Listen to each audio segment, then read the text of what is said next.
paz do Senhor Jesus. Como é bom estarmos na casa de Deus. Privilégio muito grande estar aqui convosco novamente, participando de um evento com a juventude, juntos glorificando, exaltando, bendizendo o nome daquele que é digno de todo louvor, de toda honra, de toda a adoração. Só quem veio nesta manhã para adorar pode dar um glória a Deus pentecostal aí? Aleluia! Que maravilha! Muito bem, queridos, sem perda de tempo, eu gostaria que você abrisse a sua Bíblia juntamente comigo, num texto muito conhecido, que está nas páginas neotestamentárias, Novo Testamento, primeira carta de Paulo aos Tessalonicenses, capítulo 5, versículo 23. Enquanto você encontra a referência anunciada, 1 Tessalonicenses capítulo 5, versículo 23, eu aproveito para agradecer a Deus pela dádiva, pelo privilégio, pelo presente que Ele me concede, de retornar a esta casa, a esta cidade aqui, Lago da Pedra, rever os queridos amigos e irmãos, já de longas datas, que têm servido ao Senhor com inteireza, coração e com esmero. Louvar a Deus pela vida do pastor dessa igreja, pastor Mundo, que Deus continue abençoando e usando o seu servo de forma extraordinária e poderosa. Também louvar a Deus pela vida de todos os pastores que aqui servem ao Senhor, cooperando e ladeando ao presidente. Também agradecer a Deus pela vida do querido amigo, pastor Wellington, que nos formulou o convite para estarmos aqui durante esta festividade, este evento abençoado, 12º Congresso da Umadilagos, onde jovens cheios do Espírito Santo se reúnem. Posso ouvir um glória a Deus? Obrigado, pastor, mais uma vez, todos os nobres, queridos irmãos que estão conosco. Louvar a Deus pela vida do Diego também, que também fez a ponte. Deus abençoe, Diegão, em nome de Jesus. Também louvar a Deus pela vida do cantor Guilherme Fidelix, veio lá de Pernambuco, abençoado, louvando a Deus com alegria e com unção. Também louvar a Deus pela vida dos queridos irmãos que têm nos recebido aqui com tanta afetividade, com tanto carinho. Temos sido hospedados com tanto afeto, isso até nos constrange. Deus continue abençoando os nossos irmãos, irmão Marcelo, sua filha que está nos recepcionando, não sei se estão por aqui, acredito que não, estão na correria do trabalho, mas louvado seja Deus pela vida de todos. Também irmão Cacá Schumacher, né? Que foi nos buscar lá, glória a Deus. Deus enviou uma legião de anjos, pastor, para nos proteger, não foi? Mas Deus nos trouxe aqui, né, irmão Cacá? Glória a Deus. Obrigado, querido. Bom, meus irmãos, antes de lermos o texto, eu já vou pedir para você se assentar, tá? Porque como a gente vai ficar aqui até as 2 da tarde, o pastor disse, então, calma, eu vou pedir para vocês se assentarem, calma. Agora não, eu ainda vou pedir, é no futuro, mas é um futuro próximo. Eu trouxe aqui a todos os irmãos alguns dos livros que o Senhor tem nos dado a graça de escrever. Eu trouxe 2 títulos apenas, os outros eu não consegui trazê-los, mas este aqui é um livro muito especial, chama-se Pregando com Excelência, uma introdução à pregação, uma introdução homilética. Você que tem o chamado ministerial da pregação, precisa ler este livro. Eu reuni aqui uma experiência de mais de 25 anos pregando por este Brasil e por alguns países, e coloquei aqui também conhecimento que tenho adquirido através das leituras, estudos e cursos que temos feito nesta área. Então, se você adquirir esse livro, você vai aprender muito. Se você ainda não prega, vai passar a pregar. E se você já prega, vai pregar melhor ainda, porque não há nada tão bom que não possa melhorar, né? Eu já começo falando nesse livro sobre os 4 verbos da pregação. Quais são eles? Ler, interpretar, explicar e aplicar. Se uma mensagem, uma pregação, não tiver um desses verbos, ela estará incompleta. Se não tiver nenhum deles, é tudo menos pregação. É um discurso, é uma palestra, é uma aula, menos uma pregação. Pregação precisa ter esses 4 verbos. Temos que estar focados no texto, naquilo que nós lemos. Também ensino a você formar sermão, seja ele temático, textual, expositivo, e dou 2 exemplos de cada um deles aqui, com várias técnicas de oratória dos romanos, retórica dos gregos e também técnicas de comunicação e expressão verbal que vão te auxiliar a falar em público, a atrair a atenção daqueles que lhe ouvem, a falar melhor para aqueles que estão lhe ouvindo e tantas outras questões importantes. E o segundo livro é esse aqui, lançamento, saiu agora em outubro, está quentinho, Escatologia Bíblica, estudo expositivo da profecia sagrada de forma muito ampla, dentro do viés dispensacionalista, pré-tribulacionista, portanto, são quase 400 páginas. Eu reuni aqui também 20 anos de estudos escatológicos, de palestras e de seminários, simpósios que temos ministrado, aulas em várias categorias e níveis, várias instituições teológicas. E se você ler esse livro, você vai aprender muito, vai passar a ensinar a respeito deste tema.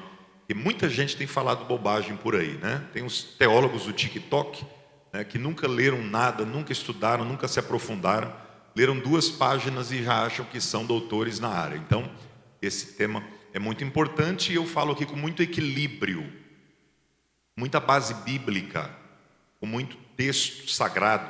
Então, se você ler esse livro, vai ser muito abençoado, baseados principalmente em Daniel e em Apocalipse e nas profecias relacionadas ao tempo do fim. Quem é o anticristo? Como será esse processo? A marca da besta? Como será isso? Como serão as 2 testemunhas que estarão ministrando o processo tribulacional? Como será o milênio? Como será Gog e Magog? Como será esse processo chamado de juízo final? Como será o céu? Como será a Nova Jerusalém? Para onde vão aqueles que morrem sem Cristo? Para onde vão aqueles que morrem com Cristo? Bom, tem muita coisa aqui para você aprender e se deleitar na palavra de Deus, tá bom? Então, se você adquirir esse material, vai estar nos abençoando também para investirmos na obra missionária. Nós temos alguns projetos pelo Brasil e pelo mundo que nós contribuímos. Você vai ser também usado por Deus para fazer isso. Se eu sentir da parte de Deus, às vezes no final eu sinto de Deus de presentear alguém. Às vezes Deus toca no meu coração, pastor, eu presentear alguém. Como eu sei que hoje eu não vou sentir nada, nessas horas o coração fica pior que de Faraó. Deus muda o coração, né? Amém. Mas hoje não vai mudar, não. Então, é brincadeira. Então, os irmãos, por favor, adquiram esse material e vai ser uma bênção para a tua vida, em nome de Jesus. Amém? Quem quer ouvir a palavra de Deus, diga amém. Está escrito assim: e o mesmo Deus de paz vos santifique em tudo, em todo o vosso espírito, alma e corpo sejam plenamente conservados, irrepreensíveis, para a vinda de nosso Senhor Jesus Cristo. Quem crê nesta palavra pode dizer glória a Deus. Se você puder, tome o seu assento, esteja à vontade. Só não esqueça que dar glória a Deus é de graça, e pentecostal dá glória a Deus, né? Diga para o jovem que está do seu lado: se você não der glória a Deus, eu vou mudar de lugar. Diga para ele. Isso. Muito bem. Queridos irmãos, o texto que nós lemos, indiscutivelmente, é um dos textos mais emblemáticos e pujantes das páginas áureas do Novo Testamento, tendo em vista que quem o escreveu foi alguém que teve intimidade suficiente para fazê-lo. O apóstolo Paulo foi o homem das revelações extraordinárias. Paulo teve, como ninguém, uma estreita comunhão com o céu.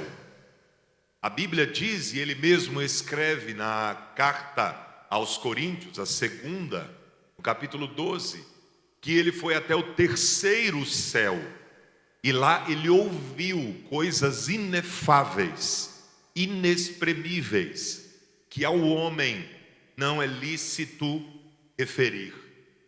Então, este homem sabia muito bem, pela inspiração divina, o que estava escrevendo.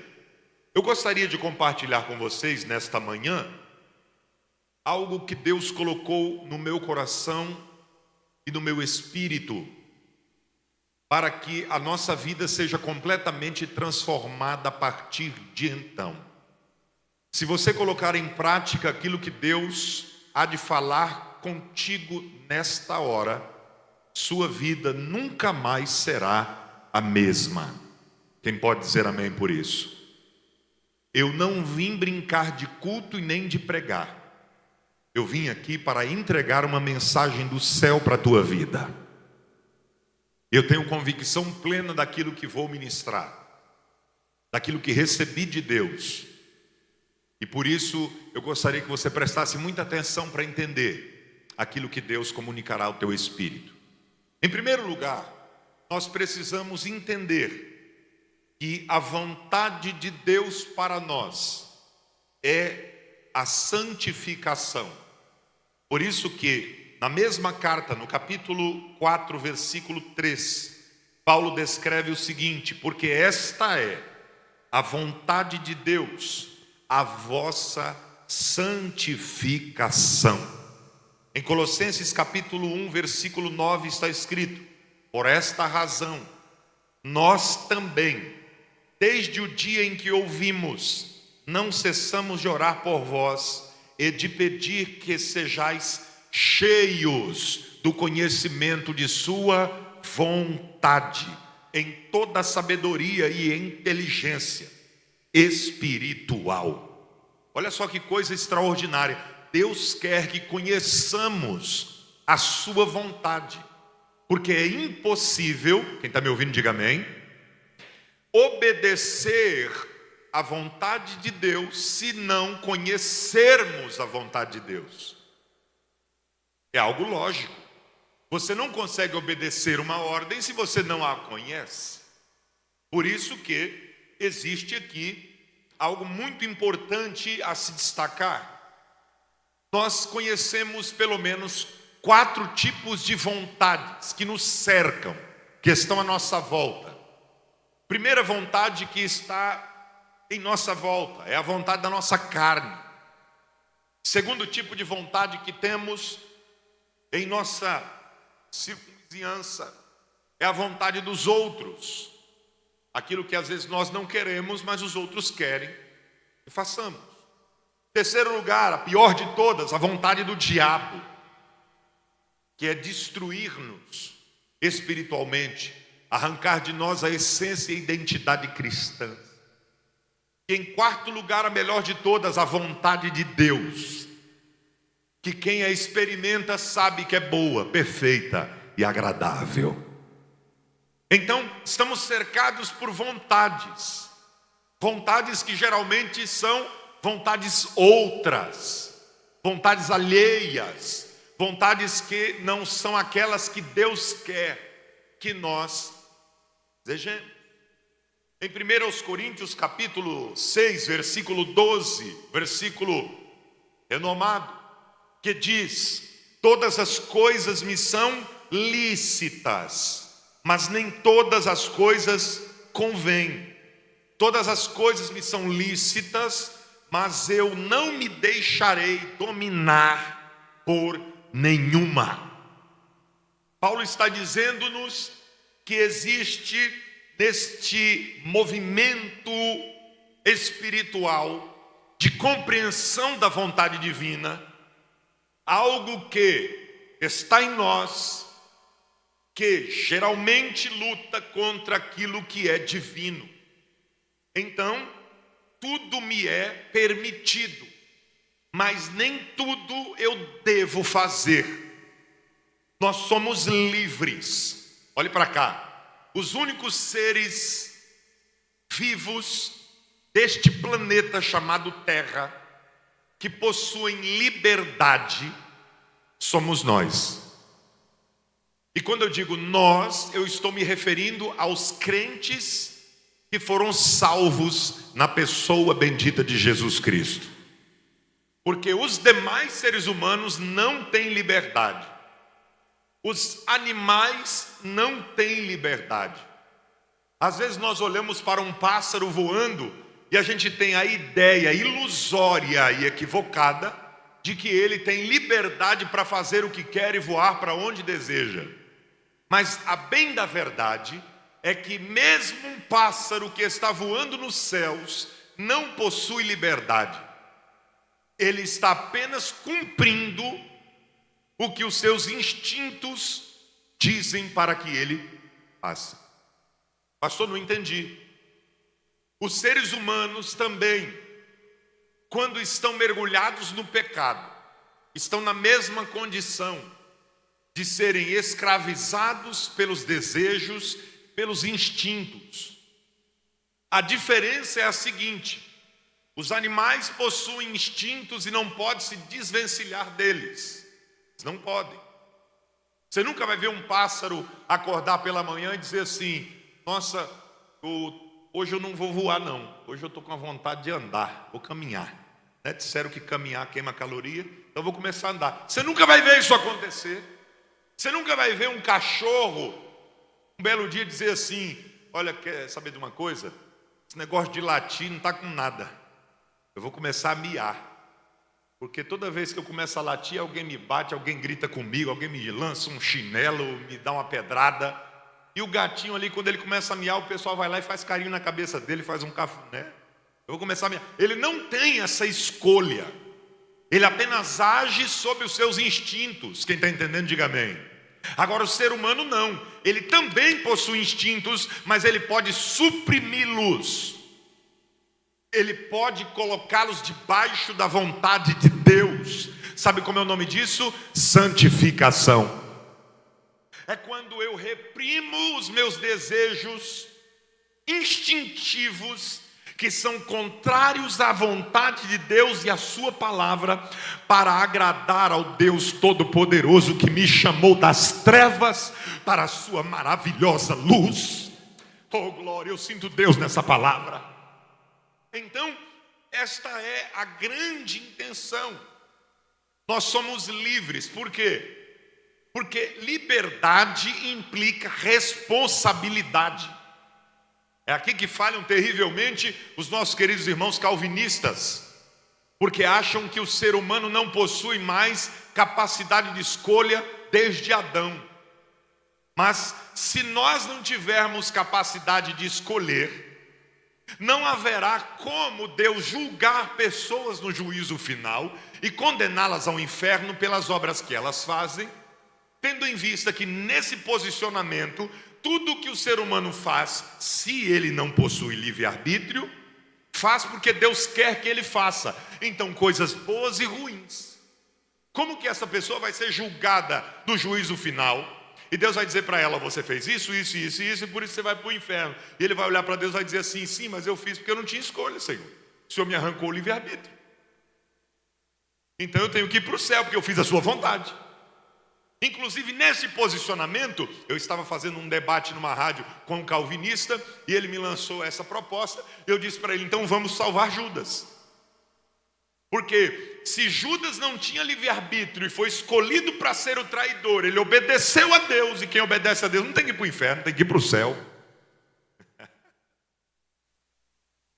Então a ideia é a seguinte: responsabilidades estão ligadas, relacionadas, conectadas à minha liberdade. Eu faço porque desejo, eu faço porque quero. E por isso a Bíblia diz: cada um será julgado pelas suas próprias obras e não pelas obras alheias. Isso tira de nós o senso e a síndrome de Adão. Que síndrome de Adão, pastor Rodrigo? A síndrome das transferências de responsabilidades. Adão pecou, Deus chegou a ele e disse: por que você comeu do fruto? E ele disse: eu comi, mas a culpa não foi minha. Foi por causa da mulher que o Senhor me deu. Olha que atribulado, irmão. Não, olha a audácia de Adão. Não, é impressionante. Eu pequei por causa da mulher que tu me deste. Ele está colocando a culpa na mulher e em Deus. Essa é a geração que vive no pecado. não se autorresponsabiliza, transfere responsabilidades, transfere aquilo que deveria ser seu, não assume o controle e as rédeas da vida. Só que Deus está falando conosco nessa manhã o seguinte: liberdade implica responsabilidade. Eu acabei de dizer para vocês que nós somos seres livres. Os únicos seres livres do planeta Terra somos nós, crentes, salvos, cheios do Espírito Santo. Jesus disse: e conhecereis a verdade, e conhecereis a verdade, e conhecereis a verdade, e a verdade vos libertará. Jesus disse: vós já estáis livres pela palavra que vos tenho pregado. Quem está livre aí, levanta a mão e dá uma glória a Deus. Pastor, ainda não compreendi perfeitamente. Então deixa eu te ilustrar. Um ateu chegou para um jovem crente cheio do Espírito Santo, igual a você. E o ateu começou a zombar do crente, dizendo assim: eu tenho pena de vocês, crentes. Vocês são escravos da religião, escravos dos pastores, escravos da igreja, escravos da denominação. Vocês não podem fazer nada. Eu não, eu sou livre, eu faço o que eu quiser, eu vou para onde eu quiser, ninguém manda em mim. Essa era a ilusão na cabeça dele, como tem na de muitos por aí. E o jovem cheio do Espírito Santo, muito inteligente, como todos nós, olhou para ele e disse: ô meu amigo, é o seguinte, você vai me perdoar, mas entre nós dois, o único escravo que existe é você. Ele disse: ah não, agora você me provocou. Vocês que são escravos da religião, vocês não podem fazer nada. Vocês não podem beber. Aí o crente disse: claro que a gente pode. Quem disse para você que a gente não pode? Isso o quê? Pode? Pode. Pode beber até cair. Não estou entendendo mais nada. Vocês podem fumar. Ele disse: rapaz, a gente pode fumar o tanto que a gente quiser, até explodir o pulmão. Rapaz, o negócio está mudado. Não sabia não que podia. Pode, sempre pôde. Mas disseram que não, sempre pôde. E vocês não podem namorar com um e com o outro, vocês não podem se prostituir, vocês não podem fornicar, vocês não podem adulterar. Claro que a gente pode fazer o que a gente quiser. Quantas vezes a gente desejar. Rapaz, não estou entendendo mais nada. E pode mesmo? Pode. Sabe por quê? Porque a gente é livre. Agora, como você é escravo, você não tem capacidade de escolher, você não tem liberdade. Eu tenho. Ele disse: então me prova. Aí o crente disse para ele assim: você bebe? Ele disse: bebo. Socialmente, disse: mentiroso, você bebe todo dia. Disse: é verdade, eu bebo todo dia. Então ele disse: pare de beber agora. A partir de hoje você não vai beber mais. Consegue? Ele disse: impossível, já tentei várias vezes e não consegui. Escravo do álcool. Ele disse: você fuma? Ele disse: eu fumo de vez em quando. Ele disse: mentira, quantos maços de cigarro você fuma por dia? Ele disse: 2. Ele disse: para de fumar agora. Já que você é livre, deixa de fumar agora. Ele disse: não consigo. Já tentei dezenas de vezes e não consegui. Escravo do cigarro. Ele disse: você consegue ficar sem se prostituir, sem fornicar, sem sexo ilícito? Ele disse: não. Escravo da prostituição. Agora eu sou diferente de você, eu sou livre. Por quê? Porque eu posso fazer tudo o que você faz, mas eu não faço, porque eu não quero. Ou seja, eu tenho capacidade de escolha. Só existe capacidade de escolha para aquele que é livre. Quem está em Cristo é livre do pecado. Quem está sem Cristo é escravo do pecado. Não consegue fazer o que quer, tem a ilusão de que vai para onde quer, faz o que deseja, mas na verdade é escravo do pecado em todo o tempo. Mas você e eu somos livres para adorar, para servir, para fazer a vontade de Deus. E isto é santificação, é ter a capacidade de pecar e escolher não pecar. Isso é tremendo. Quem está entendendo, diga glória a Deus. Então isso aqui muda tudo. Aí o rapaz olhou para ele e disse assim: como é que eu faço para ser igual a você? Ele disse: ajoelha aqui, eu vou orar pela tua vida. Ele se ajoelhou, o crente orou, ele recebeu a Jesus como seu Senhor e Salvador, foi batizado no Espírito Santo, falou em línguas e hoje é um servo de Deus, cheio do poder, livre. Somos livres. Por isso que todas as coisas nos são lícitas. Tudo é permitido, mas nem tudo convém. Eu posso fazer o que eu quiser no meu corpo, minha alma, no meu espírito, mas nem tudo eu devo.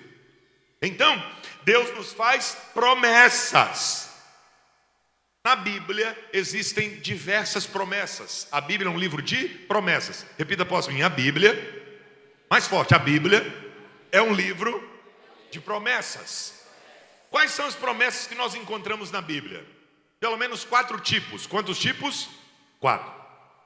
Promessas individuais, promessas coletivas, promessas condicionais e promessas incondicionais. Eu não sei porque você não está anotando, mas já era para estar anotando.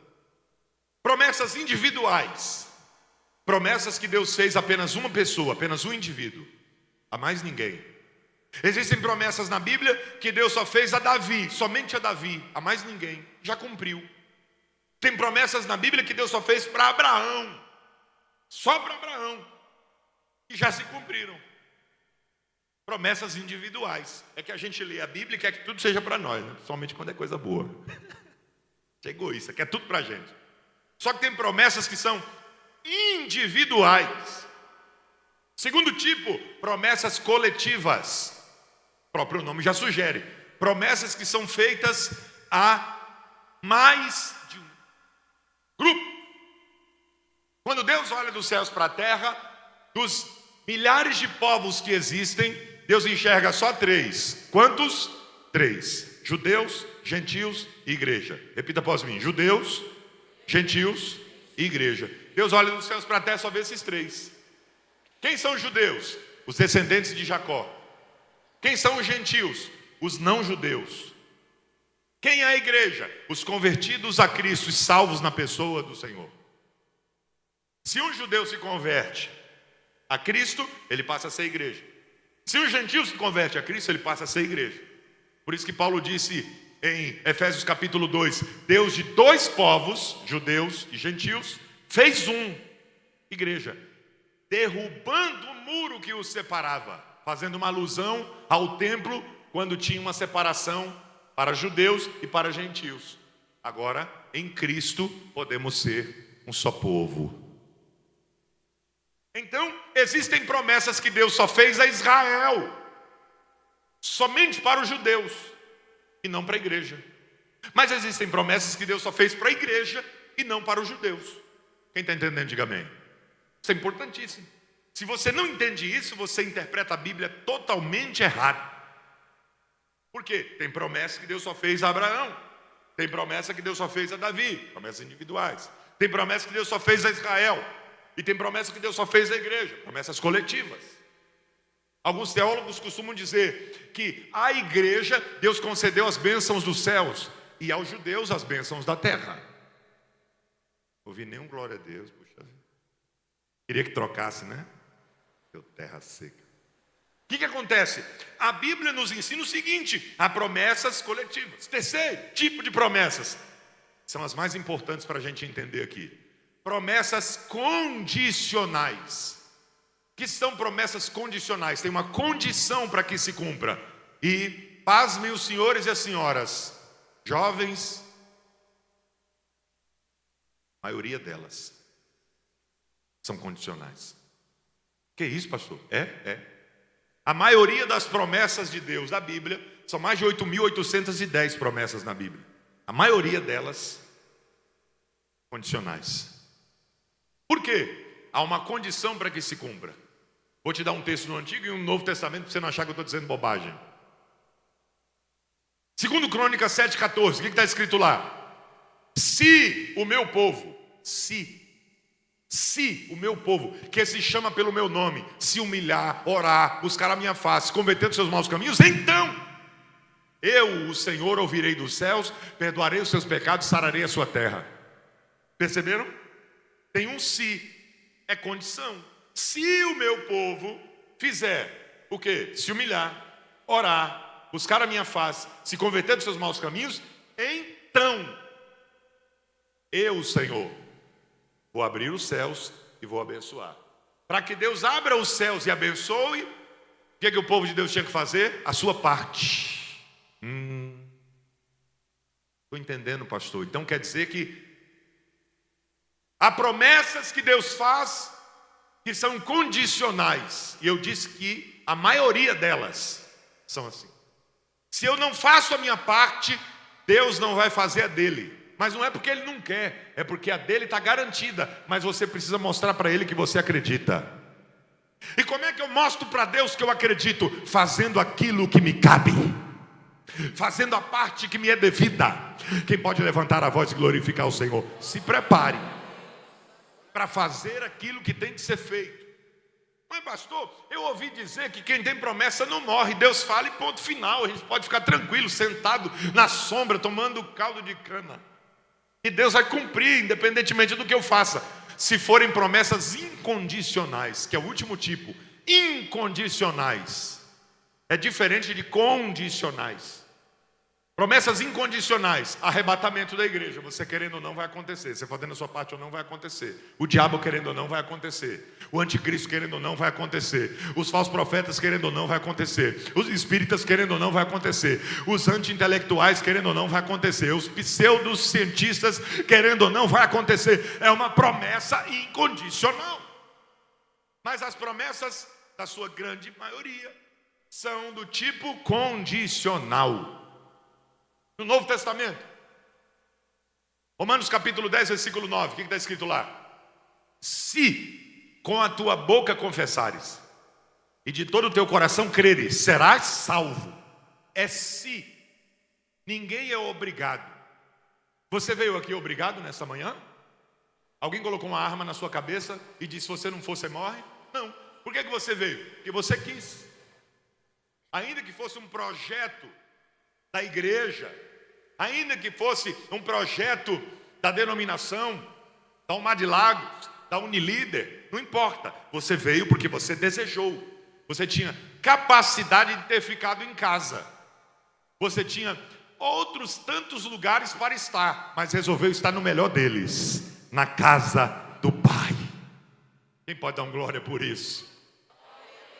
Porque toda escolha é uma contra-escolha. Porque você escolhe estar em um lugar e deixa de estar em milhares de outros. Por isso que é tão valoroso um ambiente como esse. Talvez você não tenha se apercebido ainda. O salmista Davi disse assim: eu prefiro estar em tua casa um dia do que em outras partes 1000. Não, vou dizer outra vez. Olha só o que ele está. Eu prefiro estar na tua casa um dia só na tua casa, do que em outras partes 1000 dias. Nos melhores e mais lindos lugares, mais belos deste planeta, eu prefiro estar na tua casa um dia do que 1000 neles. Porque o mais importante de estar na casa do Pai não é a casa do Pai em si, é o Pai que está na casa. E Ele está na casa nesta manhã. Quem sente? Quem sente? Quem sente? Reply, Menevia, Shúria. Aleluia, eu sinto Deus aqui. Então vejam, existem essas promessas. E as promessas condicionais, elas estão em todos os âmbitos da nossa vida. Por exemplo, existem muitas dificuldades na vida cristã, principalmente na vida do jovem. Eu elencaria 4 delas. Primeira dificuldade que todo salvo enfrenta chama-se tentações. Repita, tentações. Pastor, o que são tentações?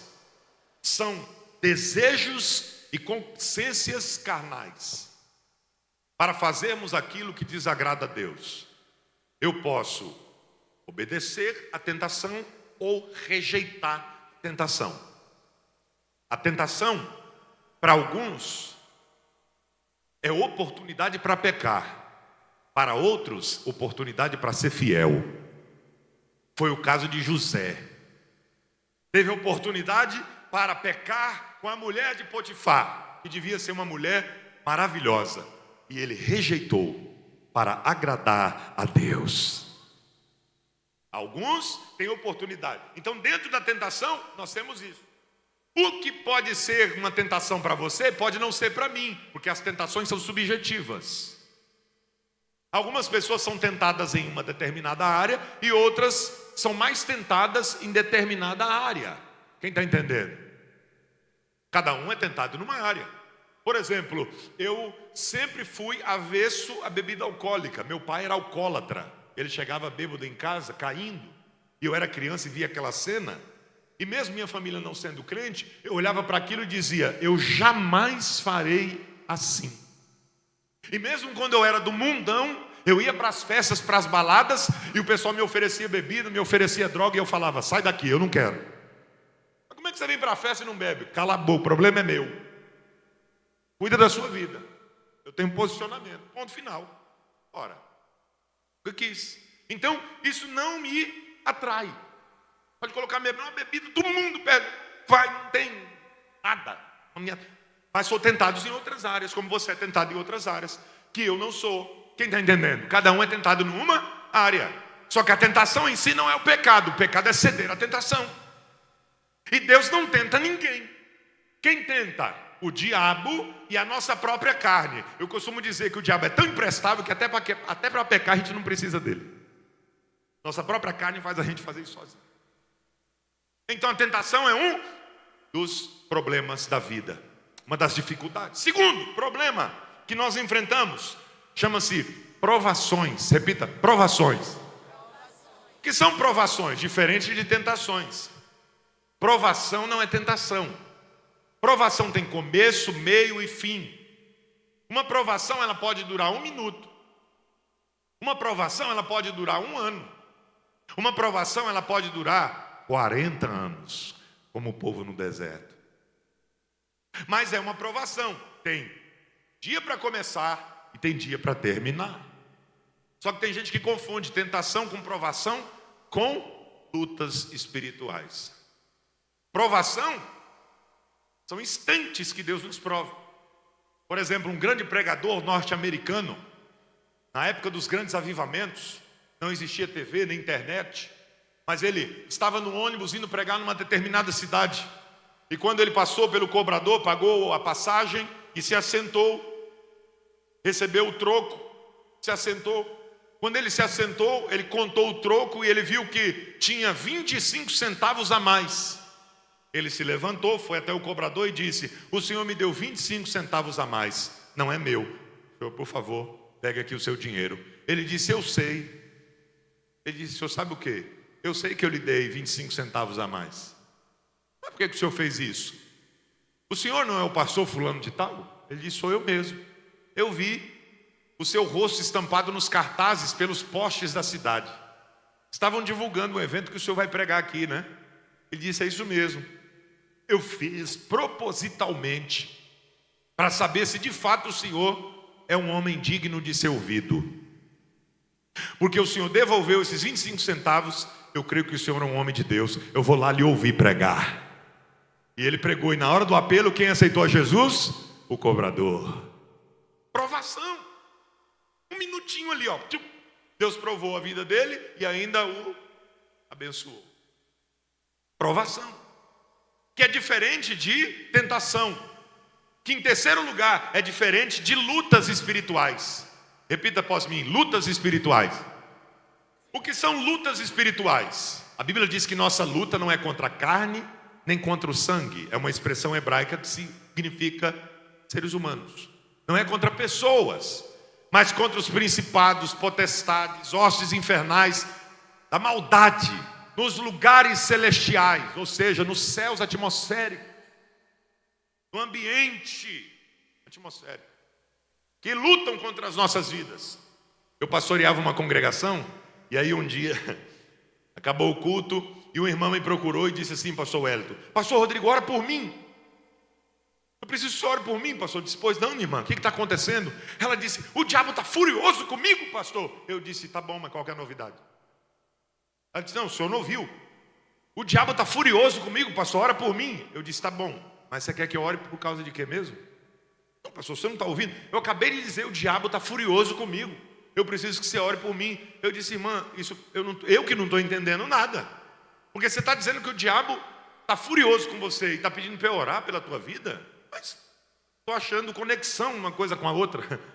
Ela disse, pastor, o diabo quer me matar, quer me destruir, o diabo me odeia. E por isso que eu peço que o senhor ore por mim. Eu disse, irmã, você é crente? Ela disse, sou. Cheio do Espírito Santo? Sou, pastor. Em oração, buscando a Deus pela palavra, em jejum. Ela disse, claro, pastor, isso é por isso que o diabo me odeia. Agora, se você chegasse para mim e dissesse assim, pastor, ora por mim, o diabo está alegre comigo. Aí, irmão, eu ia até jejuar por você. Porque aí o negócio estava feio.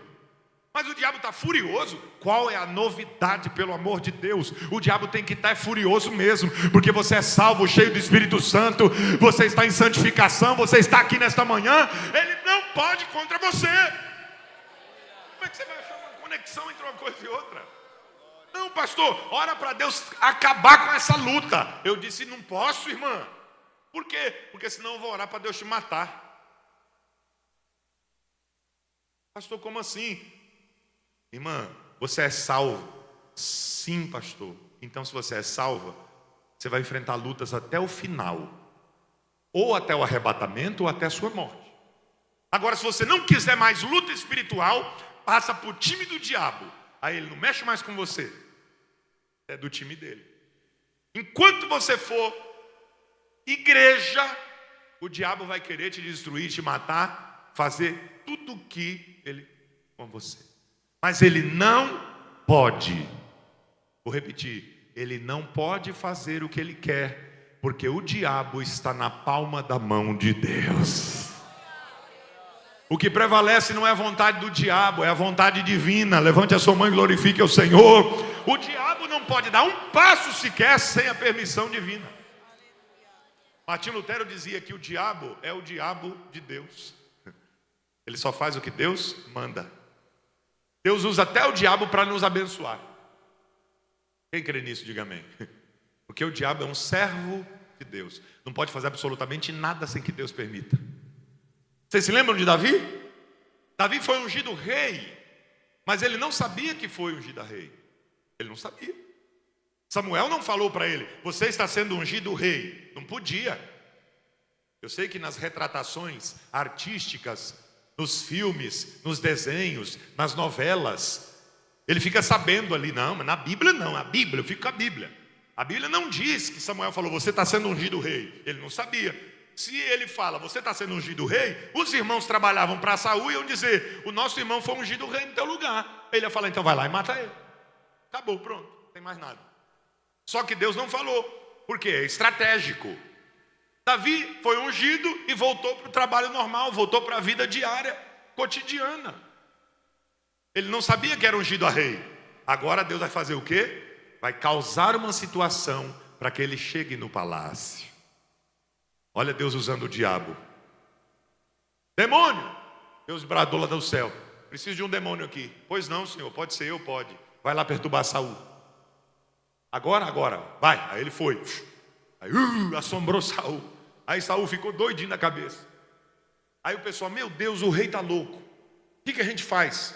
Aí alguém teve uma ideia. Fiquei sabendo que tem um negócio chamado musicoterapia. Vocês conhecem alguém que toca música? Que toca algum instrumento suave para acalmar o rei? Alguém levantou a mão e disse, eu conheço. Conheço um rapaz que faz instrumento, é compositor e toca harpa. Ele é de gentil presença, ele é valente, ele é um homem maravilhoso, ele é uma bênção, é filho de Jessé. Não sabia ele que ele já estava ungido. Manda chamar. A comitiva foi buscá-lo. Ele não sabia para que tinha sido ungido. Porque profeta já tinha um, Samuel. Rei já tinha um, Saul. Sacerdote ele não podia ser, porque ele é da tribo de Judá e não é da tribo de Levi. A unção era para 3 pessoas: rei, sacerdote e profeta. Profeta já tem, rei já tem, e sacerdote ele não pode ser. Então ele ficou sem saber o que era, mas ele está ungido. Ei, o importante é ser ungido, mesmo sem ter o cargo. Porque tem muita gente que tem um cargo, mas não tem unção. E tem gente que tem unção, mas não tem o cargo. Só que eu tenho uma notícia para te dar: quem tem unção vai chegar no cargo, vai chegar no cargo, vai chegar na função, porque a unção te leva para onde Deus quer que você esteja. Aleluia. Então o demônio vai lá e aí chama Davi. Davi toca a harpa. O pessoal fala: a unção estava na harpa. Não, a unção não está na harpa, a unção está em Davi. A harpa não tem unção. Deus não derrama unção sobre coisas, Deus derrama unção sobre pessoas. Quando a gente é pastor, de vez em quando vem um irmão e diz assim: pastor, eu comprei um carro, ora pelo carro. Não, vou orar por você que vai dirigir o carro. O carro não precisa de unção nem de oração. Quem precisa de unção e oração é você. Deus não abençoa objetos, Deus abençoa pessoas. Deus abençoa você, Deus abençoa você, Deus abençoa você. Olha para o irmão que está do seu lado e diga: Deus abençoa você. Então, ele foi ungido. Aí, tocou a harpa. Deus olhou para o demônio e disse: cai fora. Demônio, agora. Foi embora, vazou. Perna para quem te quero. Aí o pessoal olhou e disse: olha, esse menino é bom, hein? Será que você pode ficar aqui uma temporada até o rei acalmar? Ele disse: posso. É Deus preparando Davi para conhecer o ambiente do palácio internamente, porque daqui a algum tempo ele vai ser o rei daquele lugar. Olha o que Deus faz: Deus usa o diabo, Deus usa os demônios. Quando acontece algo na vida do crente, acontece pela vontade divina, até quando aparentemente é algo ruim. A Bíblia diz que Paulo escreveu: eu quis ir pregar na Bitínia e Satanás me impediu. Aí alguém fala: não, não é possível, como assim? Teologicamente, pastor, me explica esse negócio. Paulo quer pregar o evangelho, ele quer ser missionário numa cidade, e Satanás impede, Deus não faz nada. Como que Deus não faz nada se Deus usou o diabo para impedi-lo? Porque Deus não queria que ele fosse para lá, queria que ele fosse para cá. E aonde ele foi, Deus salvou, libertou, abençoou e transformou. Nada acontece por acaso na vida do crente. Levante a sua mão e glorifique ao Senhor por isso. Agora eu vou entrar. Então existem coisas que são tentações, existem coisas na vida do crente que são provações, existem coisas na vida do crente que são lutas espirituais, e em quarto lugar, e mais importante, existem coisas que são consequências dos nossos atos. Aqui vem a questão da liberdade e da responsabilidade com o corpo, alma e espírito. Porque a vontade de Deus é uma, mas será que a nossa é igual a dele? Por isso que eu disse a você: se você entender isso nesta manhã, sua vida nunca mais vai ser a mesma. Porque a vontade de Deus é nos abençoar, mas será que a gente está querendo ser abençoado? Porque quem quer mostra para Deus que quer. Se eu fizer aquilo que me convém, que Deus quer que eu faça, as coisas serão diferenciadas. Consequências dos atos. A gente às vezes é tão fanático, e nós pentecostais temos esse defeito dentre tantos que a gente tem, né? Nós às vezes somos tão fanáticos que se a gente estiver andando num lugar e tropeçar, misericórdia, sangue de Jesus tem poder, o diabo está querendo me derrubar. Tem gente que só falta fazer o sinal da cruz, não faz porque é crente.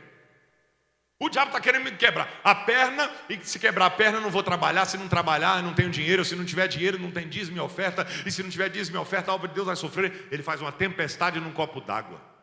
Tem gente que é tão fanático que você fala para ele assim, cantor: irmão, eu estou com uma dor de cabeça. Ele fala: misericórdia, irmão, repreende que é seta maligna. Eu conheci uma pessoa que estava com uma dor de cabeça, de repente, quando foi ver, era um tumor e ele morreu. Calma, irmão. Toma aí um Doril, um Dorflex, um Manadorzinho. Passou de pirona. É ou não é? Fanatismo. Nem tudo é Deus e nem tudo é o diabo. Quem está me ouvindo, diga amém. Só que a gente quer colocar na conta de Deus ou na conta do diabo. A gente não quer assumir a responsabilidade. E nesta manhã Deus nos chama para a responsabilidade. Pastor, eu pensei que você ia gritar: receba a chave da vitória. A chave de fenda, só se for para você trabalhar para Jesus. Deus quer você consciente daquilo que você tem que fazer. Deus não quer você ludibriado pelas emoções e pelos sentimentos. Deus quer você convicto da fé a qual você serve. Então, olha só, tem coisas que eu faço que possuem consequências drásticas e a gente quer colocar na conta do diabo. Tinha um irmão na igreja que eu pastoreava, e aí um dia acabou o culto, ele disse: pastor, eu preciso conversar contigo. Eu disse: pois não, querido. Ele disse assim: pastor, ora por mim, porque eu não aguento mais, o meu salário não está dando para nada. Eu disse: qual o problema então? É o devorador do cartão de crédito? Ele disse: não, pastor, é sério, eu pago 3 pensões alimentícias, 3 filhos, de 3 mulheres diferentes. Ah, desmantelado. Rapaz, que tribulação é essa? Ele disse: é, pastor. E você quer que eu ore para quê? Ele disse: para diminuir a pensão. Eu disse: irmão, toma vergonha na sua cara. Como é que é? Você acha que eu vou orar para diminuir a pensão dos seus filhos? Pela consequência dos seus atos pecaminosos junto com as mães deles, as crianças vão sofrer? De jeito nenhum. A única coisa que eu posso fazer é orar para Deus te abrir melhores portas, para você ter um salário maior, para que eles tenham uma pensão melhor. Porque isso não é o diabo, isso é você. Quer ver uma coisa? A pessoa trabalha, tem um emprego, chega atrasado todo dia, no horário do almoço tem que fazer 1 hora, ele faz 2, pastor. E antes de ir embora, ele sai mais cedo. Aí um dia o patrão convida, faz um convite para ele: você está convidado a ir lá no meu escritório. Eu disse: opa, que maravilha, eu tenho um convite para você. Qual o convite? Convidado a se retirar da empresa. Mas por quê? Porque, irmão, aí ele chega no culto, esse mesmo que foi demitido, porque era um mau funcionário. Aí ele chega no culto com uma cara lavada, e o pastor diz assim: quem precisa de oração? Aí os irmãos falam lá igual em São Paulo: eu e minha casa. Aí fala: eu, pastor, tenho uma oração especial. Pois não, irmão, qual a oração? Ele diz: pastor, ora por mim, eu fui demitido, pastor. Meu Deus, irmão, foi demitido por quê? Porque eu sou crente. Aí só porque eu sou crente eles não gostam de mim, pastor. Aí me demitiram por preconceito religioso. Preconceito religioso, uma pinóia. Você causou a sua demissão. Então existem coisas que nós fazemos e queremos colocar na conta do diabo, e o diabo não está sabendo de nada. Aí o cara fala: o diabo me fez ser demitido. Aí o diabo está: eu não estou sabendo de nada não. Mas obrigado aí pelo crédito, né? A ideia é a seguinte: Deus quer nos abençoar. Será que a gente quer ser abençoado? Eu tenho que fazer a minha parte. É condicional. Quem está entendendo, diga amém. A gente costuma orar e dizer assim: peça coisas grandes para Deus, porque Deus é grande. Onde está o erro da frase? A frase não tem erro, não é heresia e nada disso. Então qual é o erro? O erro não está na frase, está na minha atitude em relação à frase. Eu oro dizendo assim: ore pedindo coisas grandes para Deus, porque Deus é grande. Só que se eu não me preparar grandemente para receber as coisas grandes que eu pedi ao Deus grande, eu não vou receber. Porque Deus não é irresponsável para me dar algo que eu não estou preparado para ter. Alguém está entendendo a voz de Deus? Aí não vai ser igual aquele rapazinho. Aquele rapazinho que o pai dele era bilionário. O pai dele era o quê? Bilionário. Alguém aqui bilionário em nosso meio? Só para eu saber. Sem nenhum interesse, pelo amor de Deus, né? Vai que cola, né? Só queria pegar seu WhatsApp para a gente, né, orar junto e tal. Fazer o quê? Então, o pai dele era bilionário. Eu nem sei o que é isso, irmão. Ser bilionário é muito dinheiro, né? Aí ele disse assim, ele estava assistindo televisão e passou aquela moto extraordinária, bonita. Ele falou: essa é a moto dos meus sonhos. Quando o papai chegar, eu vou pedir para ele comprar uma. Aí o pai dele chegou e disse: papai, eu vi a moto dos meus sonhos hoje. Ele disse: é mesmo, filho? Como é que ela era? Ele começou a descrever. Olha, o pneu era dessa largura, eram tantas cilindradas, e vai de 0 a 100 quilômetros, não sei quantos segundos, e o senhor pode comprar? Ele disse: quanto custa? Ele disse: custa tanto. E o pai dele disse: eu posso comprar até a fábrica se eu quiser. Ele disse: que maravilha, papai. Então, que dia que nós vamos lá comprar? Ele disse: eu não disse que vou, eu disse que posso. Espera aí, pai, agora eu não entendi. O senhor pode comprar e não vai? Claro. Eu posso, mas não significa que eu vou, porque eu te amo. Ele disse: espera aí, pai, agora que o senhor me confundiu. O senhor pode, me ama e não vai? Exatamente. Porque o meu amor me impede de te dar o que você não está preparado para receber. Quantos anos você tem, moleque? Ele disse: eu tenho 12. Ele disse: se eu te der essa moto eu te mato, porque você não está preparado para tê-la. No mundo espiritual, numa proporção infinitamente superior, também é assim. A gente olha, vocês, jovens, também devem passar por isso, porque eu, quando era jovem, eu também tive essa crise. Eu olhava para o céu e dizia: Senhor, Tu abriste o mar vermelho, o Senhor enviou carne do céu, o Senhor ressuscitou mortos, o Senhor criou os céus e a terra a partir da palavra, e não pode me dar uma coisa tão simples que eu estou lhe pedindo? Por quê? O Senhor pode, me ama e não me dá. Depois de muito tempo que eu entendi que o amor de Deus faz com que Ele também nos diga não. Uma das maiores provas do amor de Deus para conosco é quando Ele nos diz não. O não de Deus é amoroso, porque a vontade de Deus pode não ser compreendida, mas é sempre a melhor que a nossa. Oh, glória! Então o pai que ama o filho vai dizer para ele não. Se o pai diz sim o tempo todo para o filho, é porque ele não ama o filho. Ele quer mimá-lo, quer destruí-lo, quer matá-lo. Mas o pai que ama o filho vai dizer não para o filho, porque o ato de dizer não é uma prova do amor para com aquele a quem nós estamos relacionando. Então Deus também faz assim.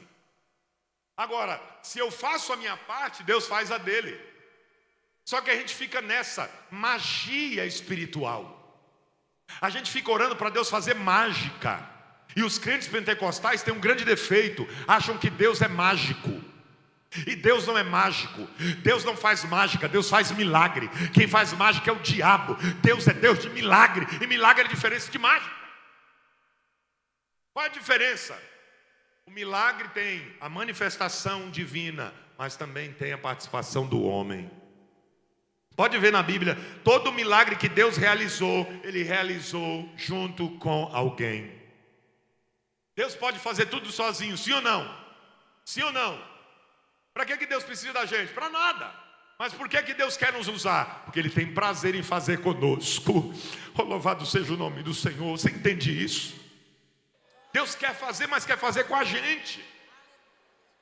Um tempo atrás eu fui lavar o carro. Obrigado. E aí o meu filho pequeno, mais novo, hoje ele está com 7 anos, ele era pequenininho, devia ter uns 4, 5. Ele disse: papai, onde você vai? Eu disse: eu vou lavar o carro. Ele disse: eu posso ir com o senhor? Eu falei: ah, Jesus, pode. Aí ele foi. Aí chegou lá: papai, o que eu faço? Eu disse: ó, pega aqui essa esponja, você vai lavando aqui, eu vou lavando daqui. Aonde eu limpava, ele sujava. E ele todo feliz, achando que estava me ajudando. Ele: papai, está ficando bom? E eu olhava e dizia: está ótimo, está ficando bom demais, filho. E ele estava tão feliz, achando que estava me ajudando, que eu fiquei mais feliz do que ele. Aí eu entendi o que acontece no mundo espiritual. Deus não precisa da gente para nada. E Ele nos chama para fazer junto com Ele. E às vezes a gente mais atrapalha do que ajuda.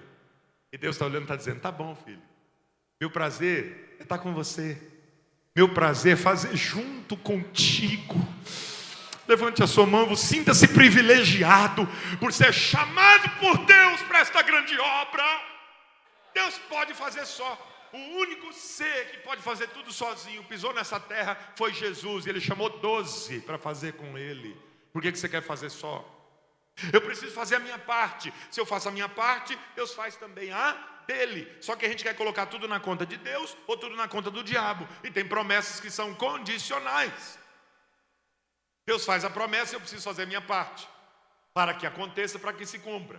Quando eu era jovem como você, Deus falava comigo aonde eu chegava: vou te usar, vou fazer de você um pregador da minha palavra, vou te levar pelos 4 cantos da terra, eu vou fazer você pregar para multidões. E eu olhava para mim e dizia: como que isso vai acontecer? Se eu sou a pessoa mais tímida do mundo, se eu sou pobre de marré, moro na favela, não tenho pai pastor, não tem ninguém na minha família influente, como que vai acontecer isso se meus pais nunca viajaram de avião, meus pais nem concluíram o ensino fundamental, eu não sei nem como vai ser daqui para frente? E Deus dizia: eu vou fazer, vou fazer. Sabe o que eu fiz? Eu acreditei e fiz a minha parte. Eu disse, Deus está falando, eu acredito. As pessoas olhavam para mim e diziam, isso aí é coisa da cabeça dos profetas, pastor.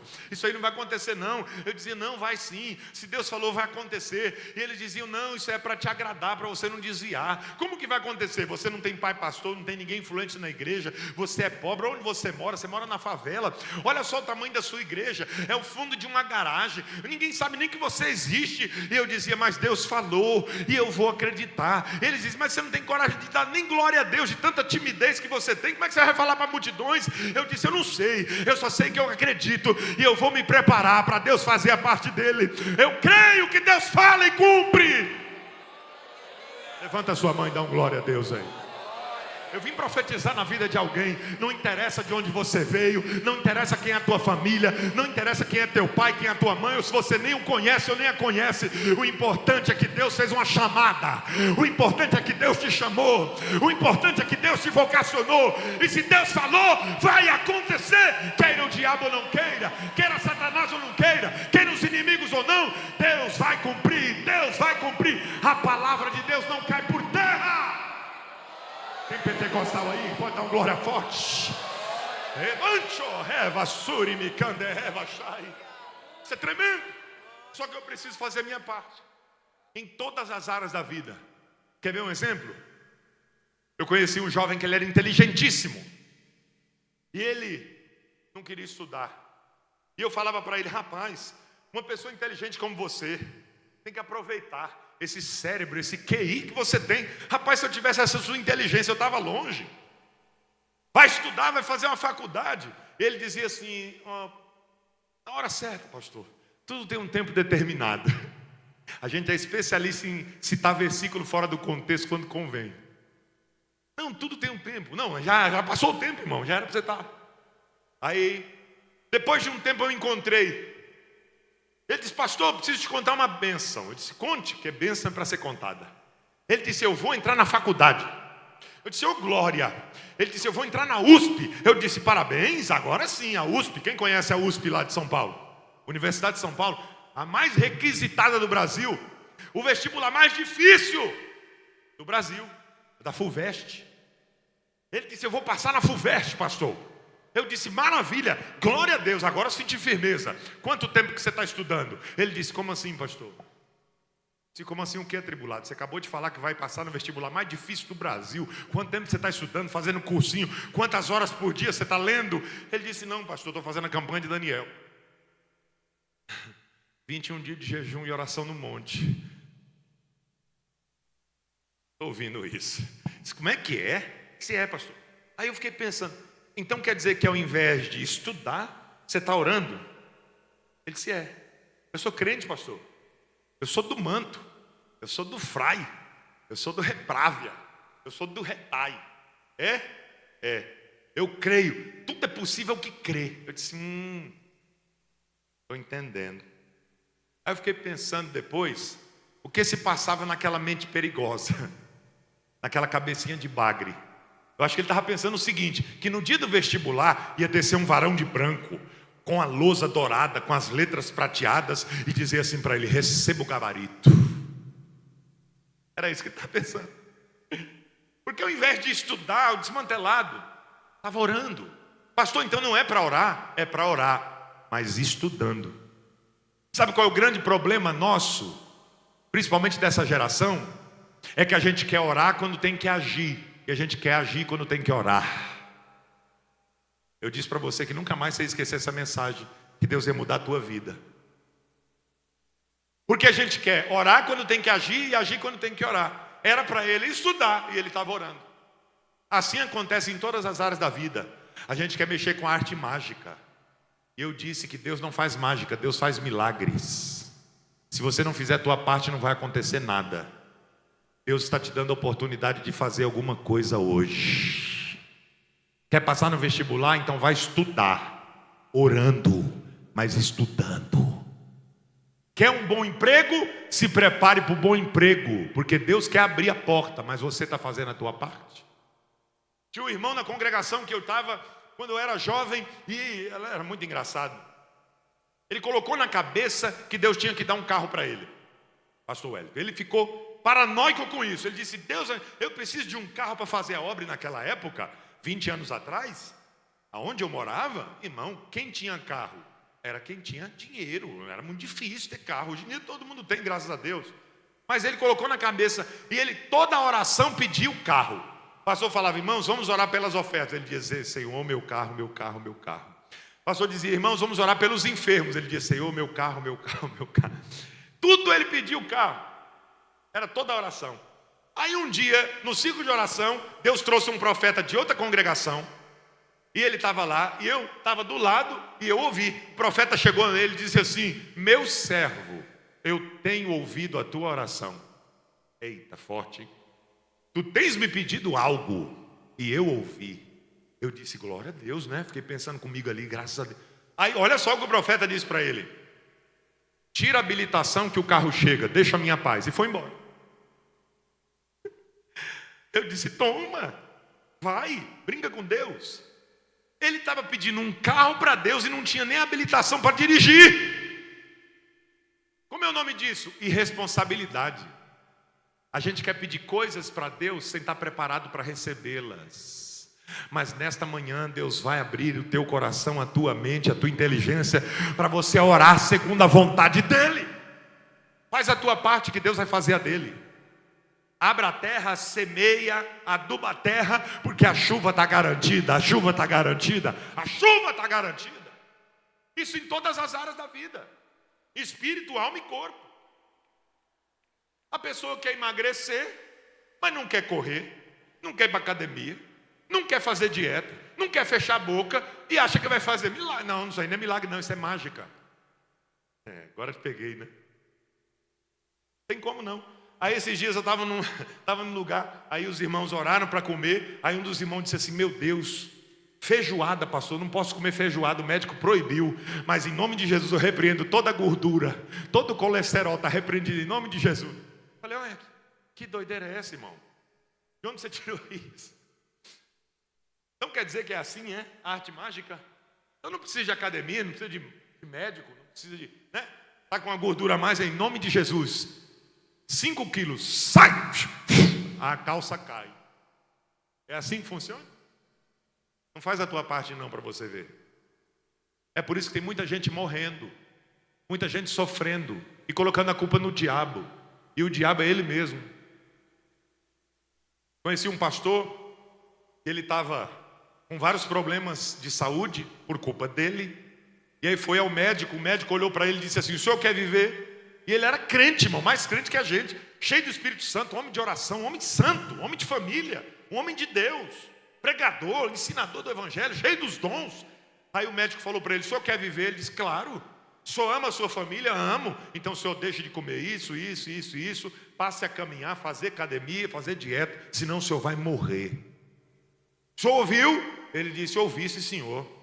Aí então tá bom, passou uns remédios para ele, entregou. Aí quando fechou a porta do consultório, ele olhou para um lado, olhou para o outro e disse: está repreendido em nome de Jesus. Médico da terra sabe de nada. Meu médico é Deus. 3 meses morreu. Foi para a terra do pé junto. Aí eu pergunto: Deus queria que ele morresse? Foi o diabo que matou? Não, ele mesmo se matou. Por quê? Porque achava que Deus faz mágicas, e Deus não faz mágica, Deus faz milagres. Faz a tua parte que a de Deus está garantida. Aí eu vou entrar aqui. Aí quer casar, o jovem quer casar, não quer, pessoal? Todo jovem tem que querer casar. Quem quer casar, diga amém. Quem não quer está com um problema espiritual, né? A não ser que tenha um dom do celibato, né? Que a Bíblia fala também do dom do celibato. Ninguém quer ele, né? Mas quem sabe Deus te dá esse dom hoje aí. Aí quer casar, o jovem quer casar. Aí ele fica: Senhor, prepara-me, Senhor, uma Rebeca. Só que ele não quer trabalhar, ele não quer estudar, ele não toma banho, anda que nem um doido, não escova os dentes. Quando ele fala paz do Senhor, a irmã chega: eita, a irmã está cheia, ó, só a unção do bafo, só se for, para matar. E ele quer casar. Ele está pedindo para Deus uma Rebeca, que Deus livre a Rebeca de você, seu atribulado. Coitadinha da Rebeca. E a Rebeca também. Senhor, prepara o Isaac, Senhor, prepara o Isaac. Só que ela não ora, ela não busca a Deus, ela não tem comunhão com o céu. Ela posta foto indecente na internet, seminua, fica com um e com o outro, e fica pedindo para Deus o Isaac. Você acha que Deus vai colocar o Isaac no teu caminho, para acabar com a vida dele? Claro que não. Eu preciso fazer a minha parte. Não é só orar, não, é agir também. Deus está falando, sim ou não? Então, espírito, alma e corpo. Como que eu me preparo para as coisas espirituais? Espiritualmente. Como que eu me preparo fisicamente para as coisas físicas, corporais? Através do preparo físico. Como que eu me preparo psicologicamente e mentalmente? Instruindo a minha mente de forma correta. Só que a gente quer fazer assim, ó. Em nome de Jesus. Amém. É o abracadabra espiritual do crente. A gente quer fazer com que Deus ele se mova e faça coisas extraordinárias sem o crivo da sua justiça. Só que a oração não resolve tudo. A oração é complemento da ação. Quem está entendendo, diga amém. Oração é complemento da ação. Se você só orar e não fazer aquilo que lhe cabe, não vai adiantar. Tem que orar e agir, agir e orar. A Bíblia diz, Tiago escreveu que fé sem obras é morta. Não adianta pedir coisas que Deus não vai fazer, porque a sua justiça impede-o. Deus não pode ser injusto. Eu estava saindo de um congresso e tinha 2 jovens conversando na porta da igreja, e eu não tinha como não ouvi-los. E um disse para o outro assim: varão, ora a Deus aí. Ora a Deus aí, ora por mim, porque, olha, se Deus me revelar os números da Mega Sena esse ano, eu vou te abençoar, vaso. Aí eu falei, não é possível que ele está falando isso. Saindo do culto. Se ele conhecesse a palavra de Deus, ele jamais falaria uma coisa dessas. Porque a oração não é para Deus fazer aquilo que eu quero. A oração é para eu ter comunhão com o céu. E quando a gente leu no comecinho da mensagem, com a vontade de Deus, qual é? A vossa santificação. Porque se nós estivermos cheios do Espírito Santo, santificados em Deus, nós saberemos orar, nós saberemos agir, nós saberemos fazer, e Deus estará conosco. Quem acredita nisso? Se eu conhecer a palavra de Deus, eu vou fazer o que a palavra de Deus me ensina. Porque sem o conhecimento da palavra de Deus, eu disse aqui, eu coloquei aí na apostila de vocês, a partir da página 16, eu preciso ter uma cosmovisão cristã. Porque se eu não tiver uma cosmovisão, a visão de mundo cristã, eu vou ser ludibriado e enganado. Se eu não conheço a palavra, eu vou fazer tudo errado. Eu vou orar, mas vou orar errado. Eu vou jejuar, mas vou jejuar errado. Esses dias encontrei com um irmão, ele disse: pastor, eu estou fazendo um jejum da Coca-Cola. Eu disse: como é que é? Jejum de Coca-Cola, pastor. Porque eu gosto tanto de Coca-Cola que eu estou fazendo um jejum aí de 3 meses sem tomar Coca-Cola. Eu disse: irmão, isso não é jejum, isso é dieta. Não confunda jejum com dieta. Jejum não é você escolher uma coisa e deixar de comer. Jejum é ficar sem comer e sem beber, num período que você está em plena adoração a Deus. Tem nada a ver uma coisa com a outra. Encontrei outro irmão de outra denominação, ele disse: pastor, estou fazendo jejum de fazer a barba. A barba desse tamanho assim, barba de Arão. Ele disse: é. Eu falei: eita, e onde você viu esse jejum na Bíblia? Ele disse: não, o pastor fez a campanha lá de jejum. Aí a gente já faz não sei quantos meses sem fazer a barba. Eu disse: para que isso aí? Não, isso é para Deus fazer, não, um negócio lá espiritual. E falei: pronto, agora deu mesmo. Então, o pessoal tira isso. Quem conhece a Bíblia não vai fazer esse tipo de jejum. Por quê? Quem conhece a palavra, ora corretamente, jejua corretamente. Mas quem não conhece a Bíblia, vai orar errado, e vai jejuar errado, e vai cantar errado.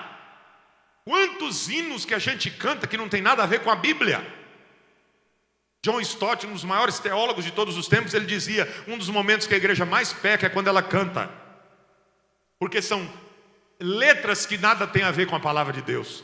Esses dias eu estava num evento e as irmãs estavam cantando, e a letra bonita, e de repente no meio da letra a frase dizia assim: Deus é tão poderoso que de preferência Ele abre porta onde não tem parede. Falei, pronto, agora deu. Não. Aí subestimou minha inteligência, irmão. Eu posso ser qualquer coisa, pobre, feio, agora burro eu não sou. Como é que é? E o povo, glória a Deus, esse Deus é tremendo, Ele abre porta onde não tem parede. Irmão, se não tem parede, para que Deus vai colocar uma porta lá para abrir? Não tem parede, é só passar, queridão. Vai na fé. Aí não, aí Deus vai lá, não tem parede, Deus coloca uma porta, aí vai lá, agora abre. Que Deus é esse? É o Chapolin?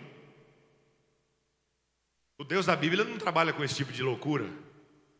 E a gente acha bonito. Quando eu era novo convertido, não é da época de vocês não, mas tinha uma música gospel que dizia mais ou menos assim: o altar está fumegando e está queimando meus pés, e no seu irmão o pessoal cantava e pulava e rodava e ficava feliz. E o altar está fumegando, os irmãos, glória a Deus. Aí o irmão cantou uma vez, eu disse: irmão, você sabe o que é fumegar? Ele disse: não sei não, pastor, eu só sei que eu estou na unção. Eu falei: eu estou vendo. Fumegar é apagar. O altar está fumegando, né? Está saindo aquela última fumacinha do pavio. Apagou. Por isso que a Bíblia diz, lá em Isaías 43, versículo 2, uma profecia em relação a Jesus, ou 42, versículo 3, que o Messias não permitiria que isso acontecesse. A cana trilhada não quebrará, nem apagará o pavio que fumega. Ou seja, a cana trilhada, sabe? Pela tempestade que ela cai, Ele não ia quebrá-la, o Messias ia colocá-la no lugar. E o pavio que estava se apagando, Ele ia reacender. Aí a pessoa canta: o altar está fumegando e está toda feliz, está apagando, o altar dele está apagado, ele está alegre. Vai orar errado, vai cantar errado, vai jejuar errado, vai pregar errado, sem conhecimento da Bíblia. Eu não posso fazer absolutamente nada, então eu preciso fazer minha parte. Porque escute isso aqui, eu estou finalizando. A maioria dos problemas que a culpa é nossa. Aquele rapaz morava próximo à praia. Ele era crente, ele disse: eu vou fazer uma campanha, eu preciso que Deus lance meu problema no mar. Aí crente tem esses negócios, né? Aí ele disse: eu vou fazer uma campanha para Deus lançar meu problema no mar. 7 dias de campanha. Primeiro dia: Senhor, lança meu problema no mar. Senhor, lança meu problema no mar. Segundo dia: Senhor, lança meu problema no mar. Terceiro dia: lança, Senhor. Quarto, quinto, sexto. Aí diz a história, não é a história, é a história, que no 7º dia a voz de Deus bradou: meu servo, eu ouvi a tua oração, eu vou lançar o problema no mar. Se o Senhor vai lançar meu problema no mar, ele disse: vou. Aí disse a voz de Deus: você sabe nadar, meu servo? Então pula, o problema é você. Quantas vezes o problema somos nós, e a gente quer colocar na conta de Deus e na conta do diabo? Só que a nossa santificação, espírito, alma e corpo, dependem de nós. Seu conhecimento intelectual, sua profissionalização, sua vida conjugal, sua vida relacional, depende de você. Porque Deus quer o melhor para nós, mas vai depender se nós estamos fazendo o melhor para Deus. Se você acredita nessa palavra, fica de pé em nome de Jesus. Tem que crer e agir, agir e crer, orar com fé, agindo, porque Deus quer fazer. Deus quer te encher do Espírito Santo, sim ou não? Deus quer te dar dons espirituais, sim ou não? Mas depende se você quer receber. Deus quer batizar crentes com o Espírito Santo, mas depende se o crente quer ser batizado com o Espírito Santo. O mesmo Deus do passado é o mesmo Deus de hoje. Quem acredita nisso? Eu quero convidar aqui à frente agora aqueles que ainda não são batizados com o Espírito Santo. Quem ainda não é batizado com o Espírito Santo, levante a mão. Quem ainda não é? Temos poucos. Vem aqui, se você quer, se você crê. Quem aqui já é batizado no Espírito Santo, mas deseja novos dons espirituais? Quem quer? Levante a mão e vem aqui à frente. Mas já vem dando glória a Deus, porque aqui é só para quem crê. Prepara o louvor aí, cheio do fogo de Deus, da unção. Em nome de Jesus. Sorimikende hevia shúria. Tepalabacamanaya sóbria. Isso, venha. Mas vem na unção. Quem está aí ainda? Quem está no culto? Tem crente que só vem para o templo, mas tem crente que vem para o culto. Quem vem para o culto dá glória. Oh, glória a Jesus. Esta mensagem vai ficar no seu coração. Essa mensagem vai ficar introjetada na tua alma. Nunca mais você vai ser o mesmo a partir de hoje, porque você vai colocar em prática aquilo que Deus tem falado com você nesta manhã. Eu sinto o Espírito Santo neste lugar. Darimi kembi ossi dele odivi osimi ohebia caia. Requinde tu isi biuiti salaio etepe kepe nuniti discipri rebai. Deus quer dar variedade de línguas aqui esta manhã. Deus quer dar dons de profecias para jovens aqui nesta manhã. Deus quer abrir a visão espiritual para que você veja anjos, para que você veja o mundo espiritual nesta manhã.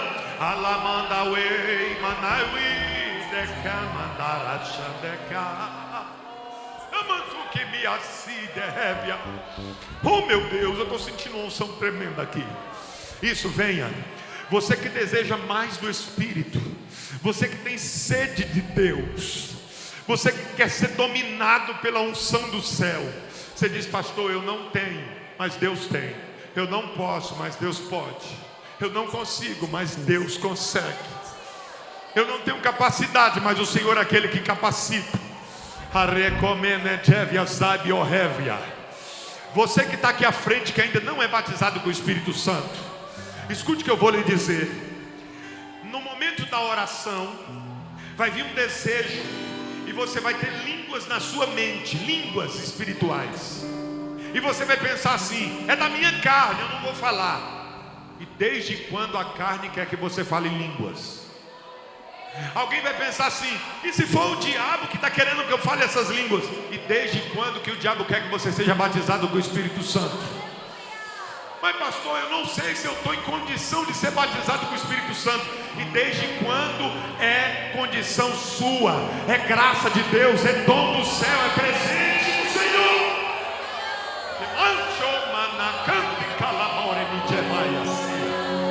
Deus vai te tomar agora. Deus vai derramar uma unção poderosa sobre você. Se prepara. Mas entra no céu, entra no ambiente, fecha os olhos, abre a boca, se rasga, se derrama, se entrega. Diga: Deus, eu quero profetizar, eu quero ser cheio, eu quero bater eu quero falar em outras línguas, eu quero falar em idiomas espirituais. Em nome de Jesus. Os obreiros, estendam as mãos para cá agora. A liderança, a igreja, estenda as mãos aqui para frente. Em nome de Jesus, Senhor, a tua palavra foi pregada. Eu ministro sobre essa juventude uma unção poderosa, uma unção de poder, a unção do batismo. Batiza agora, Senhor. Receba o batismo do Espírito Santo, como no dia de Pentecostes, ao vento veemente e impetuoso que era para o Espírito. Em nome de Jesus, sopra aqui agora.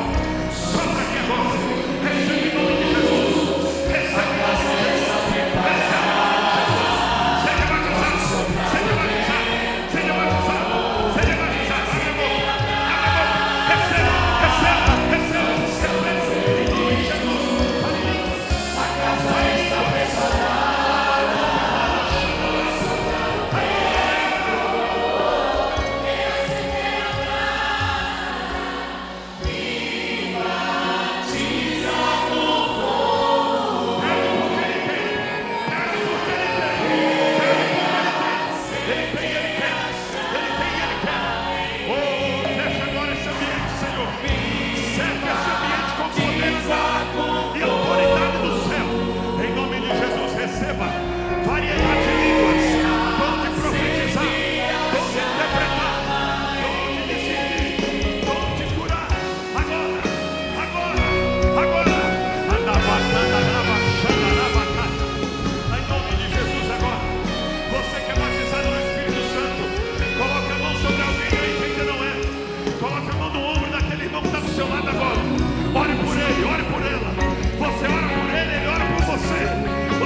igreja Assembleia de Deus, a igreja do fogo.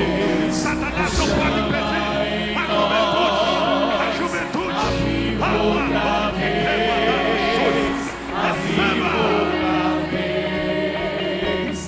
acende outra vez. Essa geração tem lenha para queimar. A chama em nós, aviva outra vez. Aviva outra vez. Acende outra vez.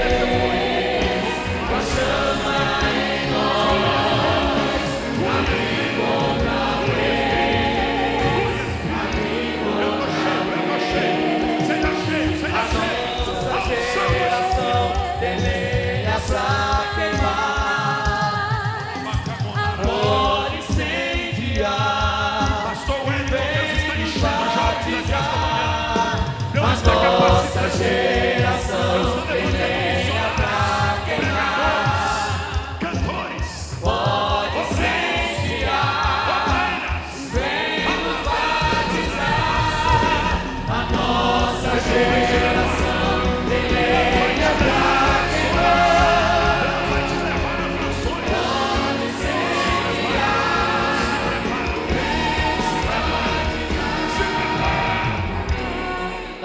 Batiza com fogo,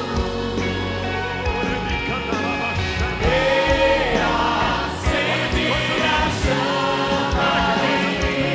Olha que coisa tremenda. Me batiza com fogo, Deixa Deus agir. acende a chama em mim.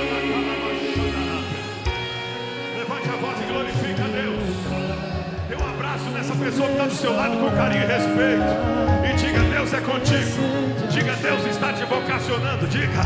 Diga para ela, diga para ele: Deus está te enchendo para uma grande obra. Tome o seu assento glorificando a Deus. Tome o seu assento adorando a Deus. A presença do céu neste lugar. Deus abençoe. Deus, glória a Deus. Continue adorando o nome do Senhor Jesus. Adore o hino. Continue adorando o nome do Senhor Jesus. Continue dando glória a Deus. Jesus pode te batizar aí onde você